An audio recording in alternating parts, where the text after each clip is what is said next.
ఏదైతే ప్రతిరోజు ఈ మాతృభాష అంటూ హిందీ మీదన ఒక నెగిటివ్ సృష్టించడానికి కుట్రలు చేస్తున్నటువంటి స్టాలిన్కి పరోక్షంగా హితబోధ చేశారు నరేంద్ర మోడీ. జాతీయ విద్యా విధానంలో భాగమైన త్రిభాషా సూత్రం అమలు మీద తమిళనాడు కేంద్ర ప్రభుత్వాల మధ్య వివాదం తీవ్ర రూపం దాల్చుతున్న నేపథ్యంలో ఎన్ఈపీ పేరుతో హిందీని తమ మీద బలవంతంగా రుద్దేందుకు ప్రయత్నిస్తున్నారని, రాష్ట్రానికి రావాల్సిన నిధులు నిలిపేశారని తమిళనాడు సీఎం స్టాలిన్ ఆరోపిస్తుండగా రాజకీయ కోణం నుంచి చూడొద్దంటూ కేంద్ర విద్యాశాఖ మంత్రి కోరారు. తేనెతొట్ట మీద రాళ్లు వేయొద్దంటూ ముఖ్యమంత్రి ఘాటుగా ప్రతిస్పందించిన నేపథ్యంలో ప్రధాని మోడీ కీలక వ్యాఖ్యలు చేశారు. భారతీయ భాషల మధ్య మంటలు పెట్టద్దంటూ మోడీ హితబోధ చేశారు. మన మాతృభాషల మధ్య ఎన్నడూ వైరం లేదని, అవన్నీ పరస్పరం ఒకళ్ళకొకళ్ళు సంభాషణలకు చేయూతనందించుకుంటూ సుసంపన్నమయ్యాయని చెప్పారు.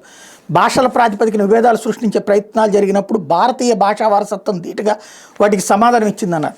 భాషాపరమైన దురభిమానాలకు దూరంగా ఉండటం మనందరి సామాజిక బాధ్యత అని గుర్తు చేశారు.